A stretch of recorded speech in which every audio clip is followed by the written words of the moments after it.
When you read enough stories, you get to experience something that I like to call overworld building. So this basically just means that you are reading the story, you're being told about the world or aspects of the world, maybe connected to a character, and then you will think to yourself after reading the book that this wasn't really needed, this detail wasn't needed. And so of course we can argue about, oh, but this was to make the world feel more real, it was to maybe do something that perhaps I didn't see or realize, because most of these stories I've only read. So instead of essentially making world building to suit world building criteria, if you could say that, like a world building site, but instead you fixate your world building towards what the audience would actually notice and appreciate. And so that there isn't too much confusion, I'll use an example with Dragon Ball, where the Dragon Ball series, or Dragon Ball Z at this point, it starts to introduce a bunch of alien races. And while the Saiyans, we get information on them and understanding certain aspects of them from Vegeta and other characters, which is of course world building that we actually do need, because we need to understand what the Saiyans are, what makes them tick, things of that nature. The alien races that are introduced that we do not need to know any of that information.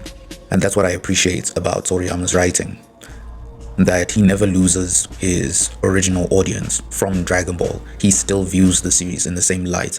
In terms of, as a comedy, it does have serious moments, but it really is more of an adventure story, leaning towards comedy, and keeps directing the story towards that audience. And so he doesn't have world building that would be considered generic world building when it comes to his characters. An example of this would be the Ginyu Force. When you find out how they either developed their abilities, found out that they exist, or what they learned from using their abilities before they were in the Ginyu Force, you find that it's very on brand for the Dragon Ball franchise, the way it's explored. Not only the fact that it was explored in the first place, where you have Raccoon being a ballerina when he was younger, Ginyu who was swapping his body with a classmate so that he can get girls, until he realized that he shouldn't do that and focus on himself more and compete based off of his own abilities. You have Goldo that realized his time-stopping abilities when he was flipping girls' skirts when he was a kid.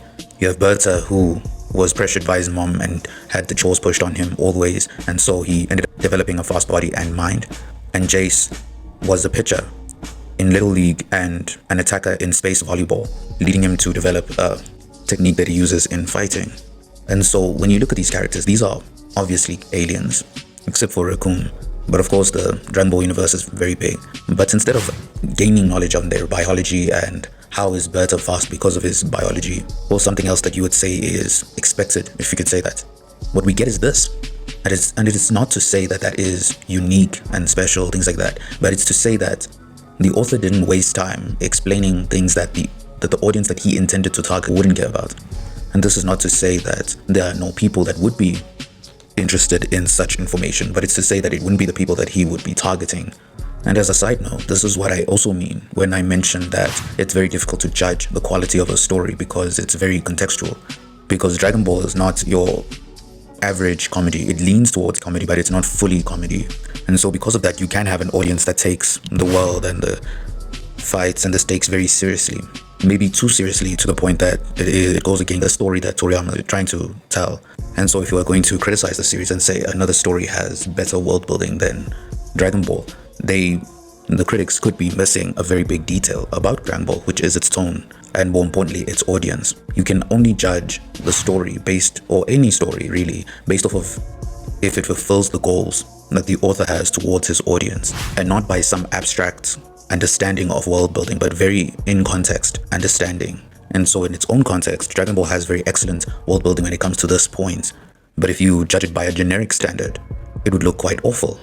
And so if you've read a bunch of stories the last couple of years, I'm sure that you also noticed that a lot of the stories are starting to blend in with each other. Maybe not superficially, of course, but when you actually break down the details, you're like, oh, this story is just technically good. Technically in a generic kind of sense, that it checks all the boxes when it comes to world building, act structure. And superficially, it might be like very different, it might be not following tropes and things of that, industry tropes, and might be subverting expectations of these tropes or cliches. But then when you actually look at its actual writing, you're like, oh wow, this is quite generic. It's interesting. It is generically good in that sense, where everything is explained in a specific type of way But if you were to put the story next to many other stories, you see that it explores its world building and things of that nature, basically the same as all the other stories that are considered good. And so if you have noticed that, I think that these are one of the techniques that we can use to diversify storytelling again and essentially bring it back to what it always used to be about, which was about telling your story to a specific audience instead of trying to cast a wide net when it comes to how you write. And using that analogy, you could say that yes, they cast a small net or even just a fishing line when it comes to the superficial aspects of their story. So on the surface level, it is different from the industry, it's subversive and all those things. When it actually comes down to their writing, they are casting a wide net instead of hyper-focusing on their audience and knowing that, oh, I don't need to explain this, I don't need to show this because my audience should not care about this.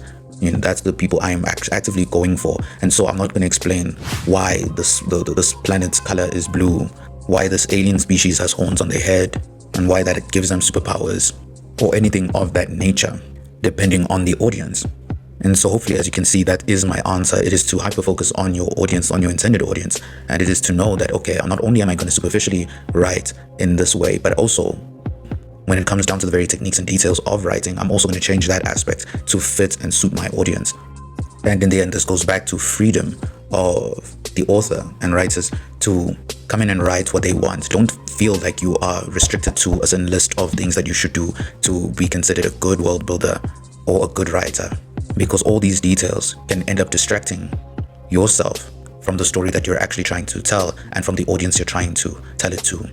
And with that, that's the end of the video.